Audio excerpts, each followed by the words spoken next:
How to deport illegals. Tips for Americans. I'm going to help you Americans out, giving you a page of the Canadian deportation and to teach you guys how to deport illegals from your country. Now, there is rumor that if Donald Trump is allowed to be elected into presidency, he wants to do mass deportations. Well, I'm going to teach you guys how to do it. And these are very important tips because you're going to follow the Canadian playbook.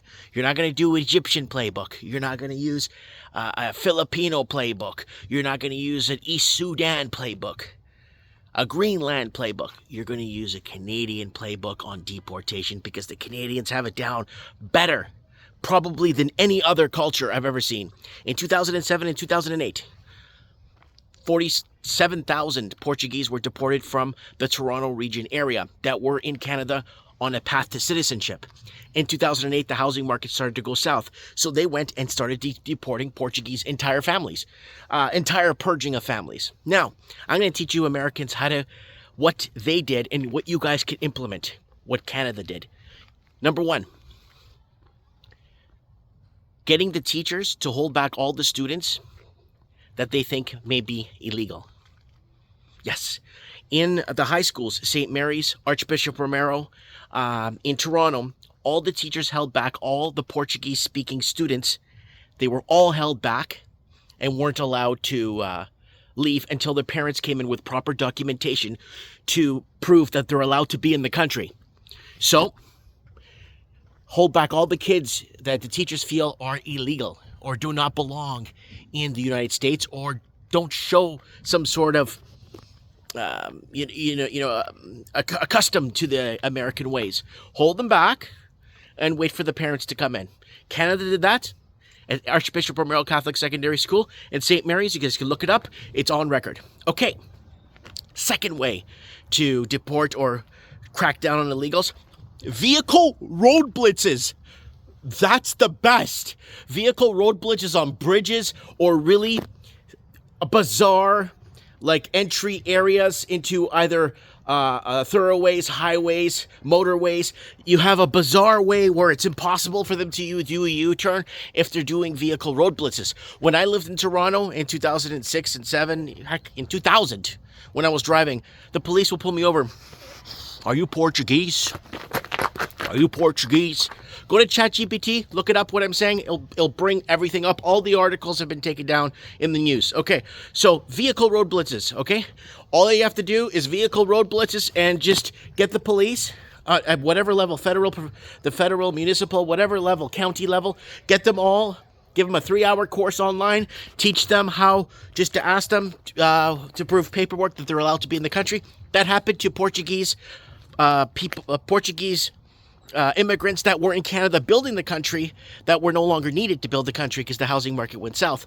So that's what Americans do. Vehicle road blitzes. Number 2 is the key, because that will get that will clean up a lot of immigration. And number 3, what do they do? Dufferin Mall. Dufferin and Dupont. So what Canada did to Portuguese, Dufferin Mall, they shut down the whole mall. They shut down the whole mall in a busy populated area in Toronto on Dufferin and Dupont. They closed the mall. You couldn't get in or out unless you could prove you were Portuguese. And they deported 160 people that day that were in the mall and couldn't get out of the mall, that couldn't prove that they weren't Portuguese. So you could do that at big malls, big fairs, big sporting events. So Americans do that. So Americans could do that. They could actually go into and shut down a mall for no reason and get security at all the doors and make sure everyone exits one way. And then you take all their information to make sure they're allowed to be in the country. That's another way to deport illegals. I'm just taking the playbook from Canada. You can watch our video that we did, Deport More Portuguese. We used ChatGPT to actually bring up the articles from the CTV, the CBC, and Global News in Canada that was covering the mass deportation of Portuguese and the purging of citizens, right? There's ways to get these people out of your country. All they have to do is do what Canada did. You don't have to do anything. Just the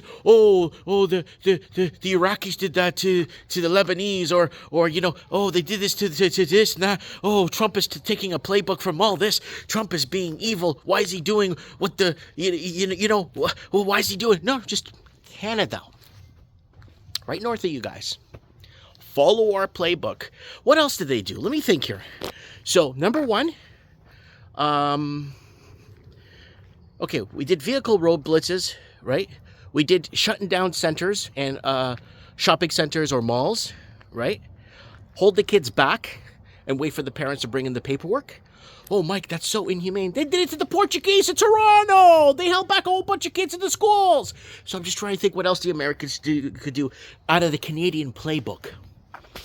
The Canadian playbook. That's all you have to follow. Because up here in Canada, Trump's a racist. Up here in Canada, you guys don't even want to know how woke this is up here. You have no clue where I live. You have no idea. So all you have to do is just say, hey, we're just taking a page from what the Canadians did to the Portuguese. Here it is. ChatGPT will bring it all up for you. It'll bring you up the times of the vehicle road blitzes, the bridges that were closed, and that were the bridges that they closed to check vehicles. You can look it all up. It's all in existence. You could just start doing that to deport people, and you can deport plane loads. Canada deported 47,000 Portuguese in less than 2 years. And that's just targeting the Portuguese, right? That's just targeting the Portuguese and putting them on planes and kicking them out of Canada, right?